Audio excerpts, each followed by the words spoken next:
Good morning student. Last class में हमने पढ़ा था एंट्रोपी। अब एंट्रोपी के बाद में हम नेक्स्ट जो इंपॉर्टेंट थर्मोडायनेमिक्स फंक्शन है उसकी बात करते हैं। This is Gibbs free energy. हम बात करते हैं डेल्टा जी की। तो गिब्स फ्री एनर्जी की बात कर रहे हैं। गिब्स फ्री एनर्जी, देखिए क्या होता है कि कोई भी सिस्टम है उसकी स्पॉन्टेनिटी चेक करने के लिए कि वो स्पॉन्टेनियस होगा कि नहीं होगा, तो हमने देखा कि स्टार्टिंग में हमने कंसेप्ट लिया था कि इंटरनल एनर्जी या एनर्जी की बात कर रहे हैं कि वो एक्सोथर्मिक होगी कि एंडोथर्मिक, उस बिहाफ पर वो कंसेप्ट सेटिस्फाई नहीं किया, तो हमने बात किया एंट्रोपी की। एंट्रोपी के बिहाफ पर हम बता रहे हैं कि कोई सिस्टम है वो स्पॉन्टेनियस होगा कि नहीं होगा। तो अब जब तक हमको टोटल सिस्टम और सराउंडिंग की एंट्रोपी का चेंज नहीं पता चले तब तक ये सेटिस्फाई नहीं कर पा रहा कि वो सिस्टम स्पॉन्टेनियस है कि नहीं है। हाँ, काफी हद तक ठीक था, लेकिन इससे भी बेस्ट जो हमारा फंक्शन है, जो थर्मोडायनेमिक टूल है, वो है गिब्स फ्री एनर्जी। अब गिब्स फ्री एनर्जी है क्या, उस चीज को आप समझ लीजिए। और इसके बाद में हमारे पास बहुत इंपॉर्टेंट एक इक्वेशन है। वो जो इक्वेशन है वो delta G equal to delta H minus T delta S. इसके अंदर सबसे बेस्ट इक्वेशन थर्मोडायनेमिक की ये है, ये किसी भी सिस्टम की स्पॉन्टेनिटी को एक्सप्लेन कर सकती है। डेल्टा एच एंथैल्पी चेंज है, टी टेम्परेचर है, डेल्टा एस क्या एंट्रोपी है। तो ये delta G Gibbs free energy का डिफरेंस है। तो अब आपको जानना है कि गिब्स फ्री एनर्जी है क्या। तो देखिए, अगर मान लीजिए किसी सिस्टम में, ठीक है, और इस सिस्टम की जो एनर्जी है जिसको हम फ्री एनर्जी बोलते हैं उसमें कमी हो गई। इसका मतलब उसमें कमी क्यों ही होगी कि उस सिस्टम ने क्या किया है, प्रॉपर वर्क डन किया है। तो किसी सिस्टम की फ्री एनर्जी में जितनी ज्यादा कमी होगी, इसका मतलब वो सिस्टम उतना ज्यादा क्या कर रहा है, वर्क कर रहा है। तो हम यूं बोल सकते हैं गिब्स फ्री एनर्जी को, जिसको जी से हम लिखते हैं, जी से रिप्रेजेंट कर रहे हैं, हम ये बोल सकते हैं कि useful work. Gibbs free energy का मतलब क्या हुआ कि एक ऐसी फ्री एनर्जी जो किस में कन्वर्ट हो गई, यूजफुल वर्क में कन्वर्ट होगी। Useful work. किसी सिस्टम में फ्री एनर्जी में जितनी ज्यादा कमी हुई, इसका मतलब क्या हुआ कि वो एनर्जी, फ्री एनर्जी किस में कन्वर्ट हो गई, यूजफुल वर्क में कन्वर्ट हो गई। यानी पूरा का पूरा जो फ्री एनर्जी था वो कन्वर्ट हो गया वर्क फॉर्म में। ठीक है, वेस्टेज कम गया। तो फ्री एनर्जी जितनी ज्यादा कम होगी, यानी वो सिस्टम उतना ज्यादा क्या कर रहा है, वर्क कर रहा है, वो सिस्टम उतना ज्यादा क्या होगा, स्पॉन्टेनियस होगा। तो मेरे पास जो कंक्लूजन क्या निकलता है, ये इक्वेशन कैसे आया, इसका डेरिवेशन क्या है, इस पर हमको कोई हेडेक टेंशन नहीं लेना है, आपको डायरेक्ट याद रखना है। ये मेरे लिए इंपॉर्टेंट है, इसको मैं अप्लाई करना जानता हूं कि नहीं। तो ये डिराइव्ड फॉर्म में आपको याद रखना, delta G equal to delta H minus T delta S. Gibbs free energy क्या है, मैंने बताया कि किसी भी सिस्टम की फ्री एनर्जी, और सिस्टम में फ्री एनर्जी में कमी हो रही है, तो इसका मतलब वो कमी क्यों हुई कि उस सिस्टम ने क्या कर लिया, वर्क कर लिया। इसलिए हम बोल सकते हैं कि किसी सिस्टम में की फ्री एनर्जी में होने वाली कमी वो किसको रिप्रेजेंट करेगी, वर्क को। यानी उतना उसने क्या कर लिया, काम कर लिया। तो कंक्लूजन ये निकलता है कि जितना सिस्टम में फ्री एनर्जी में कमी होगी, वो सिस्टम उतना ही क्या है, स्पॉन्टेनियस होगा। तो अब हमारे पास कंक्लूजन क्या निकला, अगर किसी सिस्टम के लिए डेल्टा जी की वैल्यू, डेल्टा जी क्या है, वो नेगेटिव है। नेगेटिव कब होगा, यानी डेल्टा जी की वैल्यू 0 से क्या होगी, कम होगी, उस केस में वो नेगेटिव होगा। तो सिस्टम क्या होगा, स्पॉन्टेनियस होगा। स्पॉन्टेनियस होगा, स्पॉन्टेनिटी शो करेगा, अपने आप काम होगा, अपने आप सिस्टम आगे बढ़ेगा।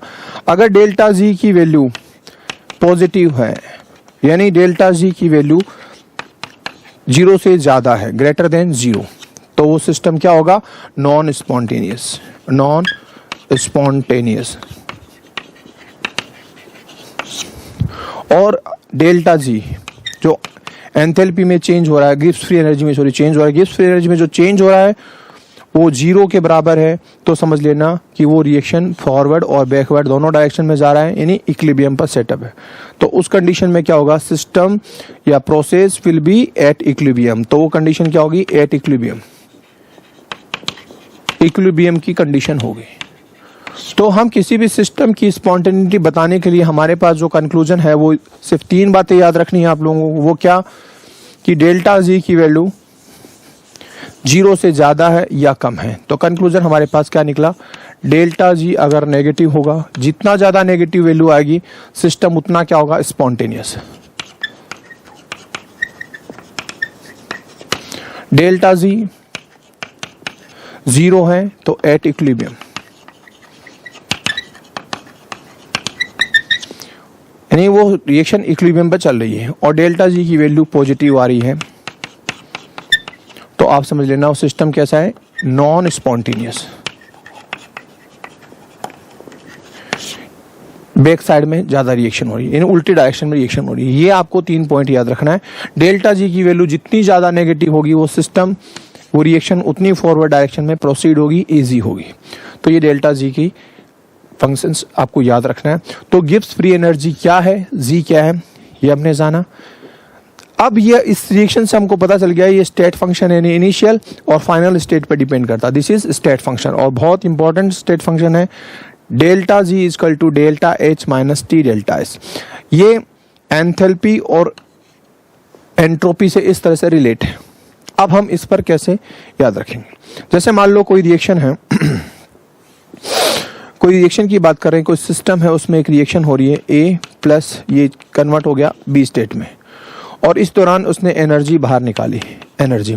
तो हम बोल सकते हैं ये रिएक्शन एक्सोथर्मिक है कि एंडोथर्मिक, तो आप बोलेंगे sir this is exothermic reaction, इसमें हीट बाहर निकल रही है, डेल्टा एच की वैल्यू क्या आ रही है, नेगेटिव आ रही है। एक्सोथर्मिक रिएक्शन के लिए डेल्टा एच की वैल्यू क्या होती है, नेगेटिव होती है। तो उस केस में हम क्या बोलेंगे कि डेल्टा जी इजकल टू, तो ये वैल्यू क्या होगी, नेगेटिव होगी, डेल्टा एच नेगेटिव, ठीक है, तो माइनस टी डेल्टा एच। तो उस केस में ये माइनस और माइनस क्या होगा, जोड़ करके माइनस में ही रहेगा। तो अगर उस सिस्टम की एंट्रोपी बढ़ती है, ये डिफरेंस बढ़ता है, तो उतनी ही डेल्टा जी की वैल्यू किस में आएगी, नेगेटिव में आएगी। इसका मतलब वो रिएक्शन उतना क्या होगा, आसान होगा।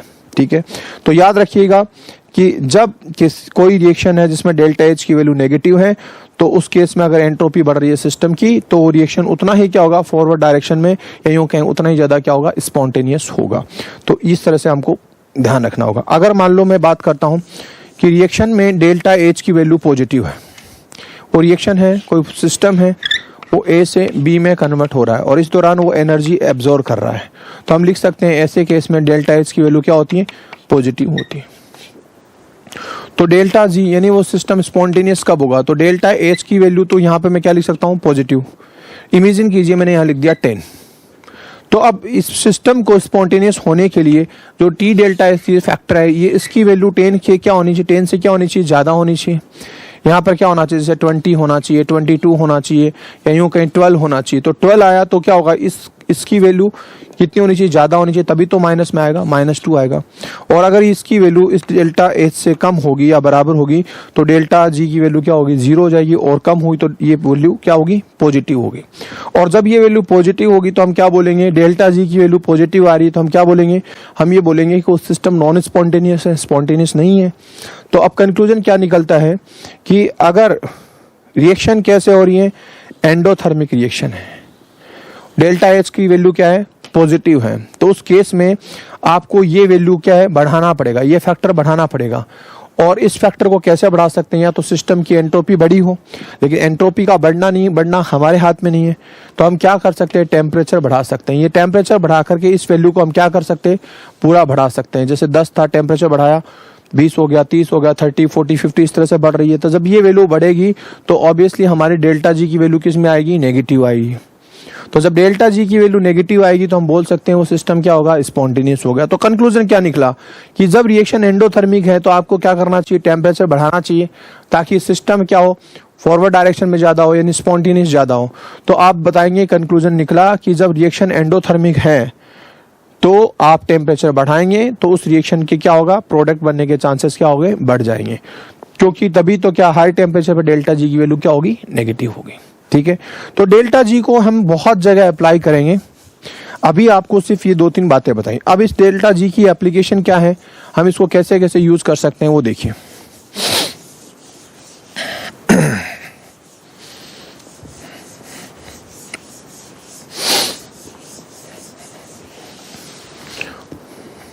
तो delta G equal to delta H minus T delta S. ठीक है, अब मैं इसको अप्लाई करूंगा मेटलर्जी में हम यूज़ करेंगे। जैसे मान लो मैं यहाँ पर ये प्लॉट ले रहा हूँ, ये डेल्टा जी की वैल्यू है, ठीक है। इस पर रिएक्शन कोऑर्डिनेशन टेम्परेचर ले रहे हैं, इस पर ले रहे हैं टेम्परेचर, ओके। ये डेल्टा जी की वैल्यू जैसे -1600, ठीक है, -1400, -1200, -1000, -800, -600, मान लीजिए 400, इस तरह से ये डेल्टा जी की वैल्यू नेगेटिव में दे रखी है। तो नीचे आने पर नेगेटिव वैल्यू बढ़ रही है, ठीक है। मैं एक प्लॉट ले रहा हूँ आपको समझाने के लिए। मैंने यहाँ पर लिखा, ये जो कर्व है वो क्या बता रहा है, ये आयरन Fe, ये ऑक्सीजन से रिएक्शन करके क्या बना रहा है, Fe2O3 ये बना रहा है। और मैं आपको एक प्लॉट ये बना रहा हूँ और एक प्लॉट ये बना रहा हूँ, ठीक है, समझाने के लिए। जैसे मैंने यहाँ पर लिखा, ये कार्बन ये ऑक्सीजन से रिएक्शन करके क्या बना रहा है, कार्बन मोनोऑक्साइड या कार्बन डाइऑक्साइड जो भी, ठीक है। ये कार्बन मोनोऑक्साइड, ये कार्बन, और ये क्या बना रहा है, CO2, ये लो, ठीक है। तो अब मैं इस टेम्परेचर को कुछ भी टेम्परेचर वैल्यू मान रहा हूँ। जैसे मान लीजिए ये मान लीजिए 800 केल्विन या 900 केल्विन की बात कर रहा हूँ, ठीक है। तो यहाँ पर देखिए ये जो पॉइंट कर रहा है, इस वक्त यहाँ पर डेल्टा जी की वैल्यू सबके लिए कितनी है, 0, यानी वो सब सिस्टम क्या है, इक्विलिब्रियम में है।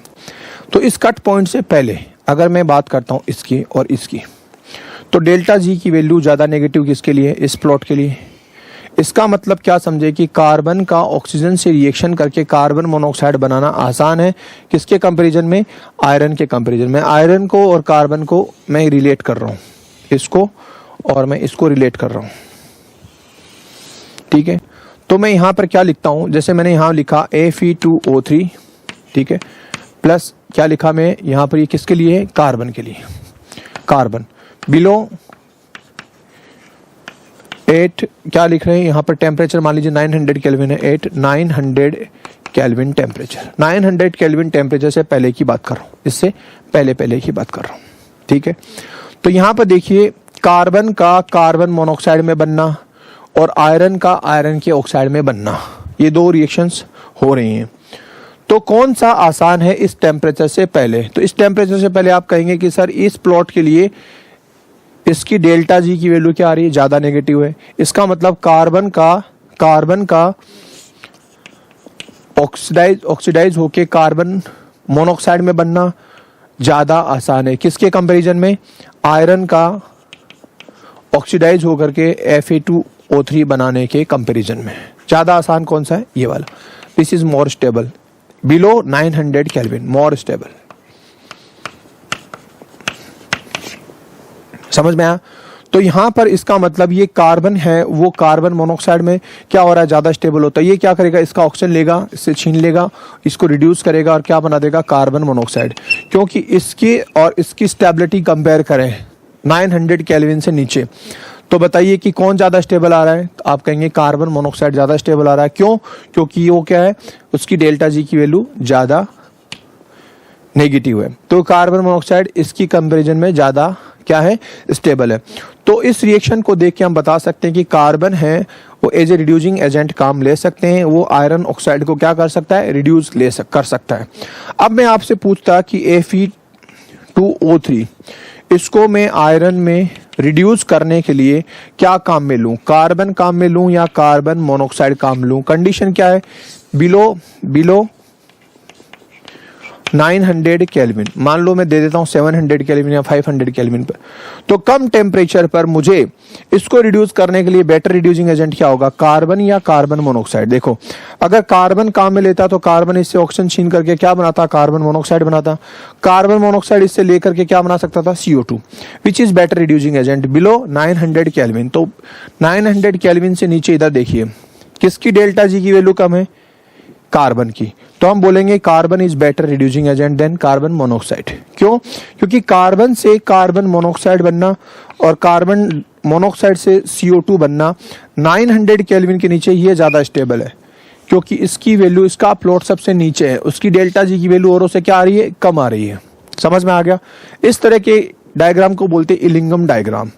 तो अब हमसे ये पूछे कि Fe2O3 को रिड्यूस करने के लिए which is better reducing agent, carbon और carbon monoxide, then your answer is carbon.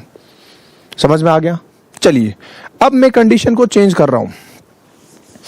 मैं क्या कर रहा हूं, मैं क्या बोल रहा हूं कि 900 केल्विन से ऊपर, 900 केल्विन से ऊपर, इस कंडीशन से बाद में, इसके आगे। अब बताइए नेगेटिव वैल्यू ज्यादा किसकी आ रही है? कार्बन मोनोऑक्साइड के लिए ये नेगेटिव आ रहा है। डेल्टा जी की वैल्यू क्या आ रही है? नेगेटिव आ रही है।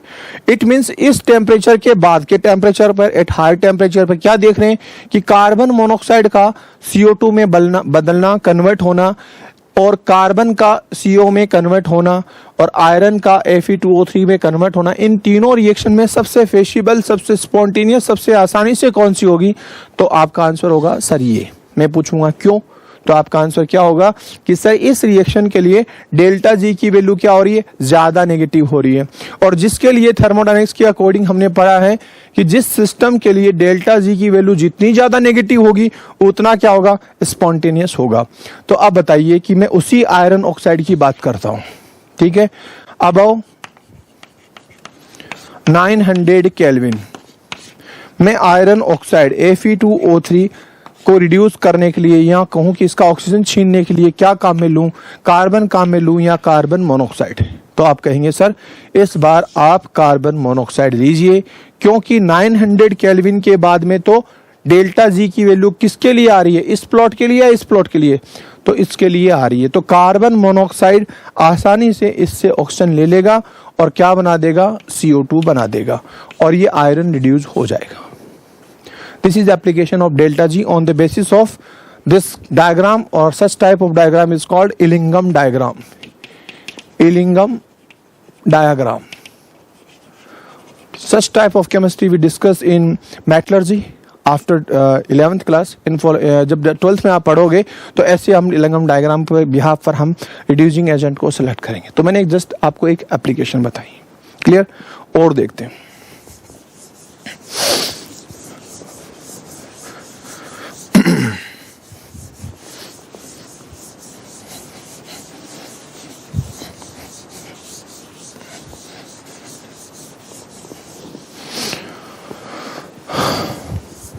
देखिए अगला जैसे मैं बात करता हूं delta G equal to delta H minus T delta S, ठीक है। कोई रिएक्शन के लिए डेल्टा एच और टी डेल्टा एस फाइंड करके, टेम्परेचर फाइंड करके, डेल्टा एच फाइंड करके आप स्पॉन्टेनिटी निकाल सकते हैं, ठीक है। हाँ अब देखिए कभी कभी आपको सीधा डायरेक्ट डेल्टा एच नहीं देगा, तो उस केस में आपने पास एक इक्वेशन पढ़ रखी है, डेल्टा एच इक्वल टू क्या है? Delta E plus P delta we, ठीक है। तो डेल्टा ई और पी डेल्टा वी वैल्यू निकाल के डेल्टा एच निकाल सकते हैं, उसको हम यहाँ रखेंगे, और एंट्रोपी दे रखा होगा, टेम्परेचर दे रखा होगा, डेल्टा जी की वैल्यू आपको फाइंड करने के लिए बोलेगा, अगर डायरेक्ट नहीं दे रखा हो तो, ठीक है। और डेल्टा एस भी हम डायरेक्ट नहीं निकाल, अगर आपको डायरेक्ट नहीं दे रखा तो डेल्टा एस इक्वल टू हमने क्या निकाला था? क्यू रिवर्सिबल अपॉन, बोलिए, टेम्परेचर, ये निकाल सकते हैं। और अगर कांस्टेंट वॉल्यूम की बात करता है तो डेल्टा क्यू रिवर्सिबल की जगह क्या लिख सकते हैं? डेल्टा ई अपॉन टी, ऐसे निकाल सकते हैं। तो कई तरीके से ये सब निकाल करके फाइनली आपको डेल्टा जी निकालना पड़ेगा। और डेल्टा जी नेगेटिव आ जाता है तो हम क्या बोलेंगे कि वो तो रिएक्शन या जो प्रोसेस है वो क्या होने वाला है? वो स्पॉन्टेनियस होने वाला है। और डेल्टा जी की वैल्यू पॉजिटिव आ जाती है तो आप बोलेंगे नॉन स्पॉन्टेनियस है, और डेल्टा जी की वैल्यू 0 आ जाती है तो आप बोल देंगे this process is at equilibrium. Yes, तो ये हमने देखा। अब हम बात कर रहे हैं इलेक्ट्रोकेमिस्ट्री में इसको कैसे अप्लाई करते हैं। इलेक्ट्रोकेमिस्ट्री ये भी आप 12th में पढ़ेंगे, लेकिन थोड़ी मैं एप्लीकेशन बता दूं कि इस पर किस तरह की क्वेश्चंस आएंगे, ठीक है। तो डेल्टा जी को स्टैंडर्ड कंडीशन पर जो एंथैल्पी में, गिब्स एनर्जी में जो चेंज हो रहे हैं उसको हम लिखते हैं delta G not, standard condition, ठीक है। इसको हम इक्विलिब्रियम कांस्टेंट से अगर रिलेट करें तो इसको मैं लिख सकता हूं एन आर टी या आर टी एल एन के सी, आर टी एल एन और के का मतलब क्या? इक्विलिब्रियम कांस्टेंट, ठीक है। ये के का मतलब यहाँ पर अगर ये कंसंट्रेशन के रिगार्डिंग कर रहे हैं तो हम क्या लिख सकते हैं? केसी लिख सकते हैं, या के को हम क्या लिख सकते हैं? केसी की बजाय केपी भी लिख सकते हैं। ये इक्विलिब्रियम में हम आगे पढ़ेंगे, मैं ही पढ़ाऊंगा आपको अभी। इसके बाद में जो चैप्टर पढ़ेंगे केमिकल और आयनिक इक्विलिब्रियम, वो इक्विलिब्रियम कांस्टेंट ये क्या होता है उस पर हम न्यूमेरिकल करेंगे कैसे होते हैं। तो मैं नेचुरल लॉ को लॉग बेस पर लेना चाहूं तो मैं क्या करूंगा, यहां पर 2.303 से मल्टीप्लाई करूंगा, 2.303 RT, ओके, नेचुरल लॉग की बजाय log 10, और मैं लिख देता हूं KC, और ये डेल्टा जी। अब आप ये KC अगर निकालना सीख गए होते हैं तो उसकी वैल्यू यहां रख करके, T क्या है टेम्परेचर, R क्या है गैस कांस्टेंट, उन सब की वैल्यू रख करके हम क्या निकाल सकते हैं, डेल्टा जी की वैल्यू निकाल सकते हैं। ठीक है, जैसे मान लो एक रिएक्शन दे रखी है, मैं ये रिएक्शन लिख लेता हूं यहां पर। ठीक है, बोलता है कि 298 केल्विन टेम्परेचर पर एक रिएक्शन है, H2I2 और ट्वाइस HI। ठीक है, इसके लिए इक्विलिब्रियम कांस्टेंट कैसे निकालेंगे, इसकी कंसंट्रेशन, HI की कंसंट्रेशन 2 बार है तो 2 बार लिखेंगे, स्क्वायर लिख देंगे, और ये H2 की कंसंट्रेशन और ये I2 की कंसंट्रेशन। ठीक है, ये निकालेंगे। वो क्या है, इनकी कंसंट्रेशन दे रखी है, इनकी वैल्यू दे रखी है, दिस इज एक्टिव मास या यूं के मोलरिटी। जैसे HI की मोलरिटी जैसे दे रखा आपको 2 मोल, ठीक है, H2 का कुछ दे रखा है 0.1, I2 का दे रखा है जैसे 0.2, इस तरह से अलग अलग मोल्स दे रखे हैं कुछ भी। वो मोलरिटी यहाँ रख करके हम क्या निकाल लेंगे, KC जब पता चल जाएगा तो यहाँ रखेंगे। टेम्परेचर दे रखा है 290 L, R कितना है 8.314 जूल में, ये डेल्टा जी की वैल्यू निकलती है। ठीक है, अब ये वैल्यू नेगेटिव में आ गई तो रिएक्शन फॉरवर्ड डायरेक्शन में होगा, स्पॉन्टेनियस होगा, और नहीं आया तो क्या होगा, नॉन स्पॉन्टेनियस। तो इस तरह से हम कहीं भी क्या होगा, डेल्टा जी की वैल्यू दे देगा और आपको KC फाइंड करने के लिए बोलेगा। ज्यादातर तो क्वेश्चन यही आता है, डेल्टा जी दे रखा होगा और KC फाइंड करने के लिए बोलेगा। तो हम इस इक्वेशन से हम निकालेंगे delta G equal to RT natural log K, या फिर हम लॉग को 10 पर लेके आते हैं बेस पर, तो delta G not equal to 2.303 RT log KC, इस तरह से हम निकालते हैं। या फिर हम क्या कर सकते हैं, कभी कभी इसको और यूटिलाइज कर सकते हैं।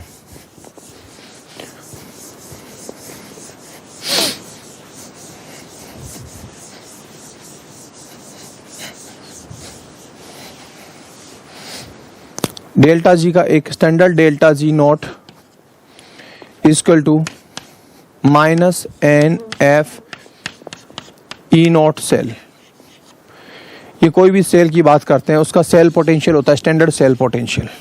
ठीक है, इलेक्ट्रोकेमिस्ट्री में स्टैंडर्ड सेल पोटेंशियल, जो स्टैंडर्ड सेल पोटेंशियल है उसको फाइंड कर सकते हैं। एन क्या, उस जैसे रिएक्शन में यहाँ पे एक रिएक्शन लिखता हूँ, जैसे जिंक सॉलिड है, एक सेल के अंदर होने वाली रिएक्शन है, और कॉपर +2 एक्वस।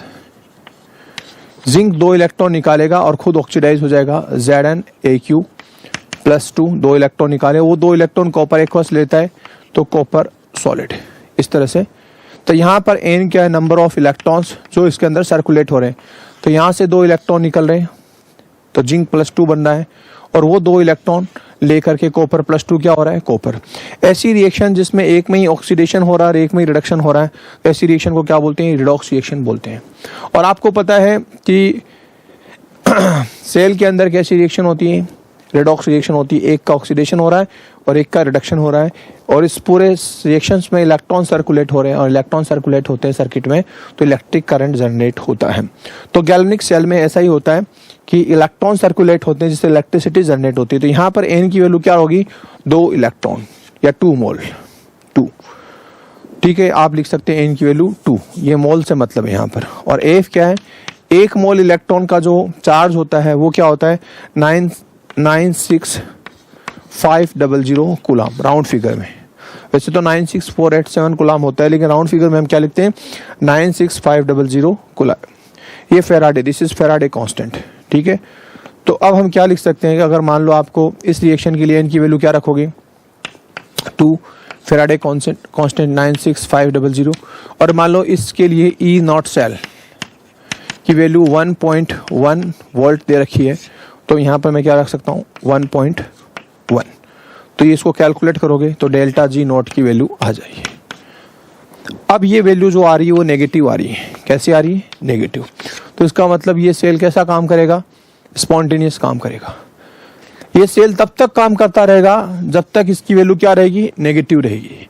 लेकिन धीरे धीरे जैसे ये सेल की वैल्यू 0 हो जाएगी तो हम क्या बोलेंगे कि ये सेल क्या हो गया, इक्विलिब्रियम पर सेटअप हो गया, ये फॉरवर्ड रेट ऑफ रिएक्शन और बैकवर्ड रेट ऑफ रिएक्शन क्या हो गई, बराबर हो गई, और अब इसमें इलेक्ट्रॉन का सर्कुलेशन रुक गया है, तो उस केस में ये क्या होगा, इलेक्ट्रिक करंट काम नहीं देगा।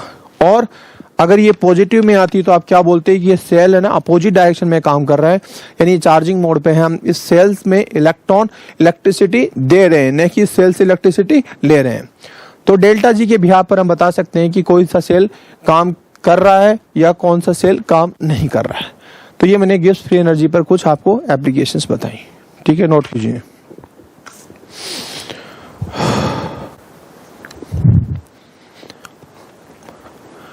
अब देखिए एक दो हम न्यूमेरिकल देख लेते हैं कैसे कैसे। तो मैंने थोड़ा लिखा शॉर्ट में, अब देखिए क्वेश्चन ये वाला, इस क्वेश्चन को देखिए, ठीक है। बोलता है 273 केल्विन है, टेम्परेचर कितना है 273 kelvin temperature, 1 mole ice, it means H2O solid form में है और वो मेल्ट होके क्या बना रहा है, लिक्विड बना रहा है। 1 मोल आइस और 1 मोल H2O में क्या हो रहा है, लिक्विड हो रहा है।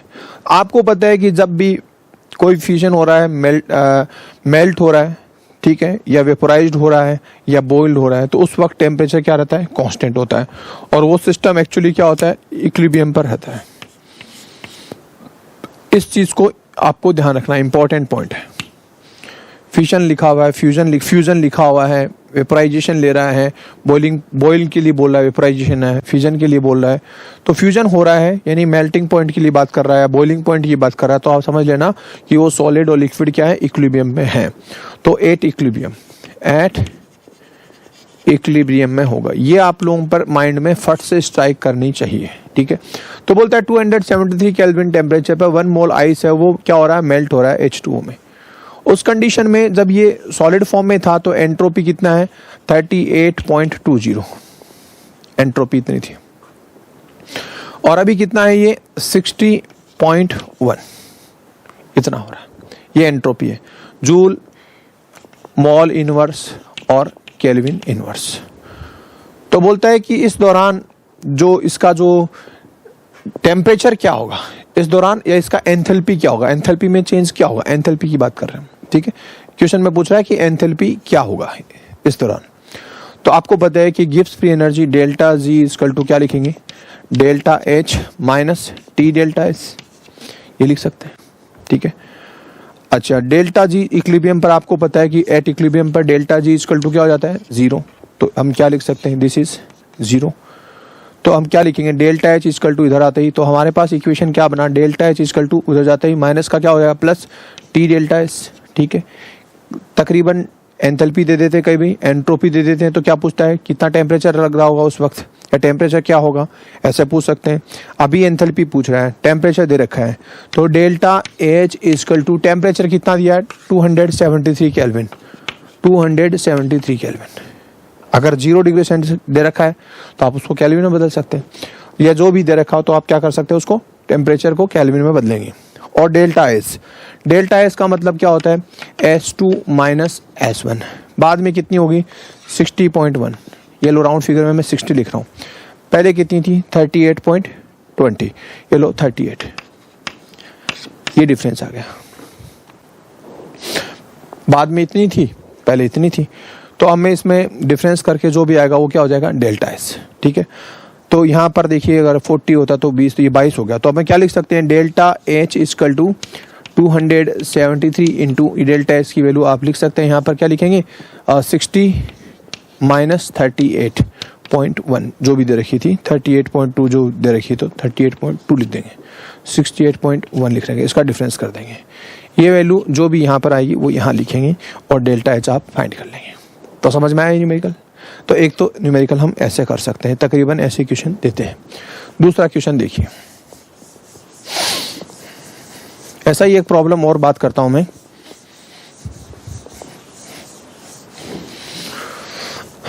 इस क्वेश्चन को देखिए, मैंने यहां लिखा है, बोलता है कि H2O लिक्विड से H2O गैस में वो चेंज हो रहा है और इक्विलिब्रियम पर है।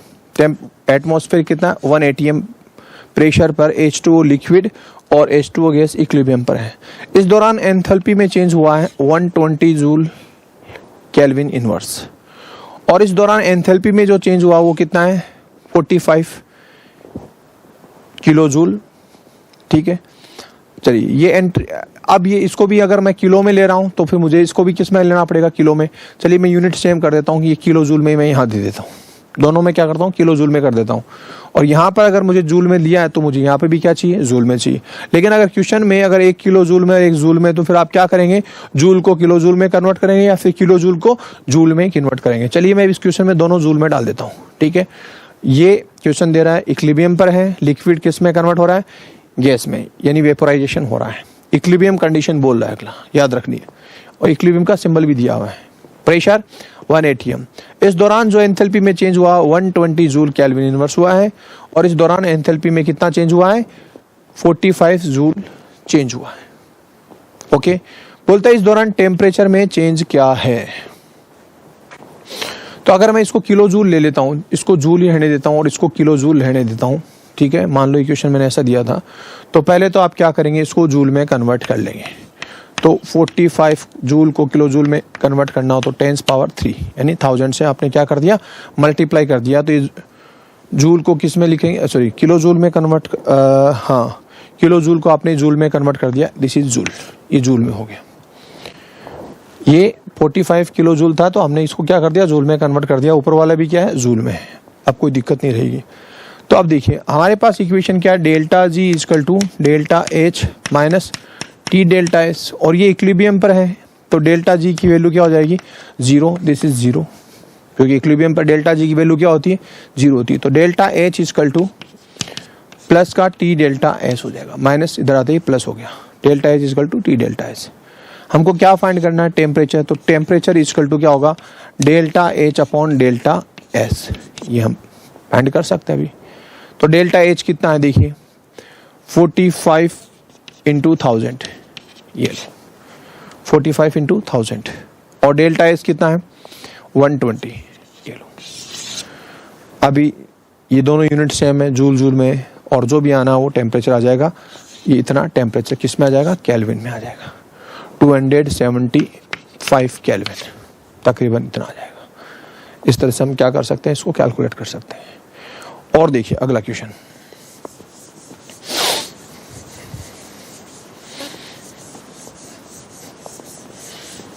एक क्वेश्चन मैंने लिखा है यहाँ पर, इधर देखिए। कोई बोलता है कोई रिएक्शन है, कोई भी रिएक्शन है, ए से ये बी में कन्वर्ट हुआ है, दिस इज रिएक्शन। बोलते हैं इस रिएक्शन के दौरान जो एंथैल्पी में चेंज हुआ है वो कितना है, 40.6 किलो जूल पर मोल, ये इतना एंथैल्पी में चेंज हुआ है इस रिएक्शन प्रोसेस में, ठीक है। और उस दौरान एंट्रोपी में change delta S equal to हुआ 100 joule, 100 joule per mole, joule kelvin inverse, इसकी यूनिट हो गई। और इस दौरान टेम्परेचर कितना था, 27 डिग्री सेंटीग्रेड था। तो बोलता है इस टोटल इस प्रोसेसिंग में गिब्स एनर्जी में कितना चेंज हुआ, डेल्टा जी में क्या चेंज हुआ।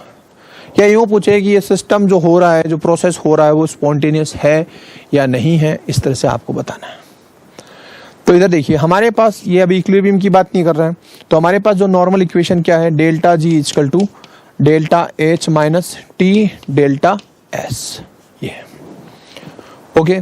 डेल्टा एच की वैल्यू जो भी है आप यहाँ लिखेंगे, डेल्टा एच की वैल्यू कितनी है 40, तो हम लिख सकते हैं 40.6, और टेम्परेचर 27 डिग्री बोल रहा है, तो इसको केल्विन में बदलेंगे, 273 इसमें ऐड कर देंगे, 273 प्लस 27, ठीक है, तो ये 300 केल्विन।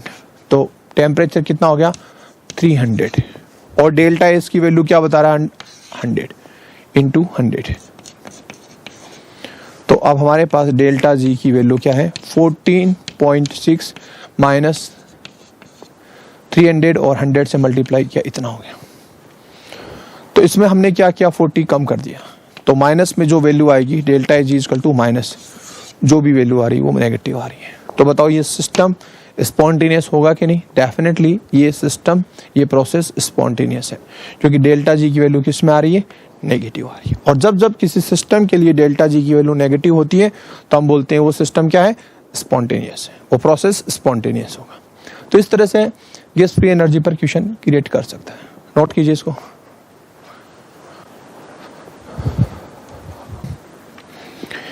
देखिए अब हमने बात की सबसे पहले फर्स्ट लॉ ऑफ थर्मोडायनेमिक्स, उसके बाद में हम सेकंड लॉ आया। सेकंड लॉ बताता है कि हमेशा एनर्जी का फ्लो किधर से किधर होता है, हाई टेम्परेचर से लोअर टेम्परेचर की तरफ होता है। वो एनर्जी के फ्लो की डायरेक्शन बता रहा है, ठीक है। फिर हमने बात की स्पॉन्टेनिटी की। अब हम बात करते हैं थर्ड लॉ ऑफ थर्मोडायनेमिक्स और उसके बाद में हीट ऑफ रिएक्शन, जो हमारे सबसे इंपॉर्टेंट टॉपिक बच जाता है थर्मोडायनेमिक्स का। तो हम बात कर रहे हैं थर्ड लॉ ऑफ थर्मोडायनेमिक्स, ठीक है। बहुत छोटा सा है समझने का। थर्ड लॉ ऑफ थर्मोडायनेमिक्स,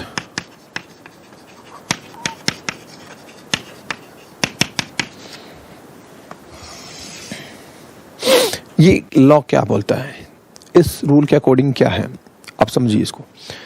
ये बोलता है कि अगर कोई भी सिस्टम या कोई भी चीज 100% परफेक्ट क्रिस्टलाइन है, क्या हो, परफेक्ट क्रिस्टल है, सबसे इंपॉर्टेंट बात ध्यान रखनी, परफेक्ट क्रिस्टल, यानी वो क्रिस्टलाइन नेचर का हो, परफेक्ट क्रिस्टल हो, ठीक है। और absolute temperature,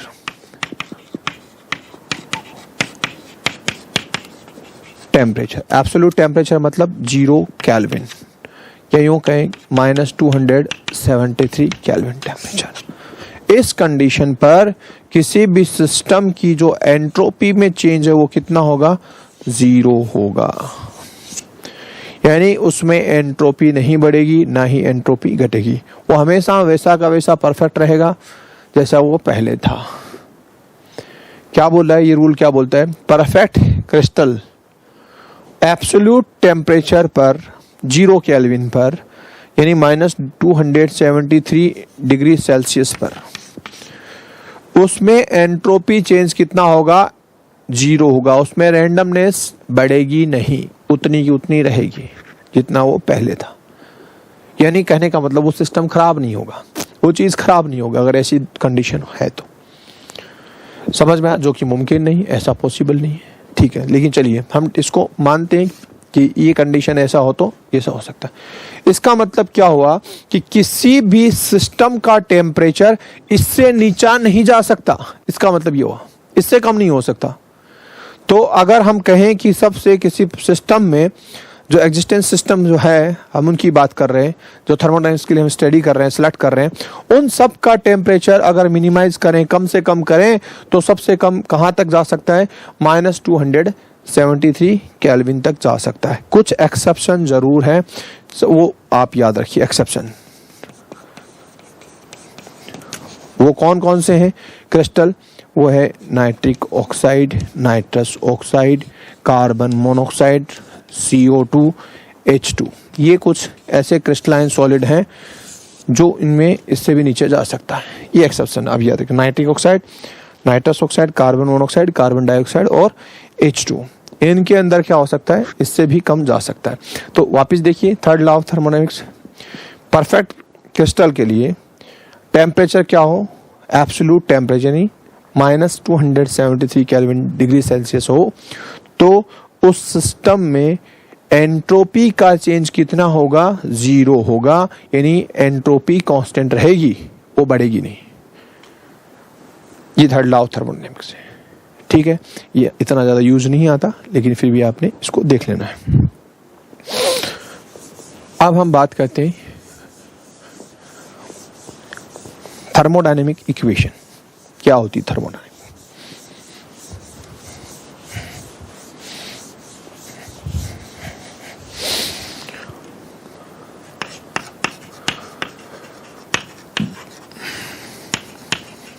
thermodynamic equation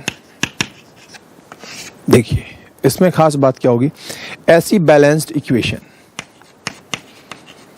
balanced equation, जैसे मैं बात करता हूं H2, या यूं कर लेता हूं कोई भी चीज, मान लीजिए अभी H2 प्लस N2, ठीक है, और ये NH3, ठीक है। इसको बैलेंस करें तो क्या होगा, ट्वाइस NH3 और ये थ्राइस H2 और 1 NH2। दिस इज बैलेंस्ड, पहला पॉइंट, जिसमें उन रिएक्टेंट्स और प्रोडक्ट्स की फेज फिजिकल स्टेट बताई गई हो। जैसे मैं लिखूं यहाँ पर gas, this is gas, this is gas, liquid, जो भी मैं फिजिकल स्टेट बता दूं। ऐसी बैलेंस्ड रिएक्शन जिसमें रिएक्टेंट्स और प्रोडक्ट की क्या बताई गई हो, फिजिकल स्टेट बताई गई हो, और साथ में ये बताया गया हो कि इसमें इस दौरान, इस रिएक्शन का प्रोडक्ट बनने के दौरान एंथैल्पी में चेंज कितना है, डेल्टा एच की वैल्यू दी गई हो। एंथैल्पी चेंज यानी वो एक्सोथर्मिक है, एंडोथर्मिक है, उसके अलावा उसकी वैल्यू दी गई है, जो भी जूल या किलो जूल कैलोरी में जो भी। ऐसी रिएक्शन को हम क्या बोलते हैं, थर्मोडायनेमिक इक्वेशन। तो थर्मोडायनेमिक इक्वेशन में आपको एक तो क्या मिलेगी, बैलेंस्ड इक्वेशन मिलेगी। दूसरा आपको किस चीज की इंफॉर्मेशन होगी, उसकी फिजिकल स्टेट, फिजिकल फेज या स्टेट आपको पता होगी उस इक्वेशन से। और तीसरी चीज आपको एंथैल्पी चेंज, एंथैल्पी चेंज, इस दौरान कितना एंथैल्पी में चेंज हुआ है, ये इंफॉर्मेशन मिले तो ऐसी रिएक्शन को हम क्या बोलते हैं, थर्मोडायनेमिक इक्वेशन बोलते हैं। समझ में आ रहा है? बैलेंस्ड इक्वेशन हो, फिजिकल फेज का पता चल रहा हो रिएक्टेंट और प्रोडक्ट का, और इस दौरान टोटल एंथैल्पी में चेंज कितना हो उसकी इंफॉर्मेशन मिलती है, ऐसी रिएक्शन को हम क्या बोलते हैं, थर्मोडायनेमिक इक्वेशन बोलते हैं। क्लियर? अब चलिए इस पर हम आगे बात करते हैं।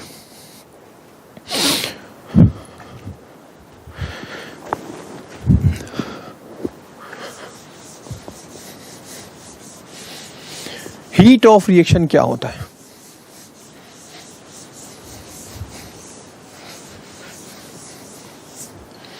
हीट ऑफ रिएक्शन,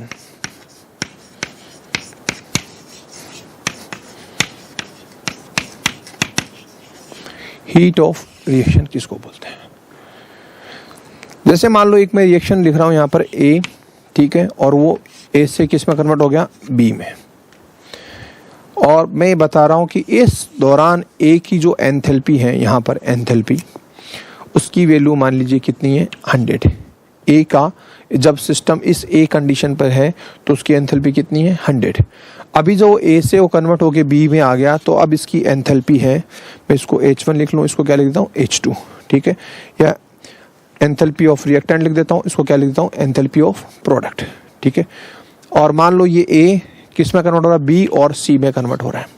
जैसे इसकी वैल्यू मैं लिख देता हूँ यहाँ पर 50 और यहाँ पर इसकी एंथैल्पी में लिख देता हूँ 25, ये लिखा। कहने का मतलब ए था उस वक्त सिस्टम की एंथैल्पी कितनी थी, 100, वो बी और सी में कन्वर्ट हो गया, उस वक्त एंथैल्पी कितनी है, 50 और 25, ठीक है। तो पहले इस रिएक्टेंट फॉर्म में था तो उसमें टोटल एंथैल्पी कितनी थी, 100। अब जब ये प्रोडक्ट फॉर्म में आ गया है, प्रोडक्ट फॉर्म में आ गया है तो टोटल एंथैल्पी कितनी होगी, 50 प्लस 25, 50 प्लस 25, इसका मतलब कितनी है, 75। ये तो इस रिएक्शन के दौरान एंथैल्पी में चेंज कितना हुआ उसको क्या बोलते हैं, हीट ऑफ रिएक्शन। तो मैं इसको हीट ऑफ रिएक्शन को मैं ऐसे रिप्रेजेंट करता हूं, delta heat of reaction, delta R H, this is heat of reaction या हीट ऑफ रिएक्शन एंथैल्पी बोल सकते हैं। इसको क्या बोल सकते हैं, हीट ऑफ रिएक्शन को क्या बोल सकते हैं, रिएक्शन एंथैल्पी, रिएक्शन एंथैल्पी।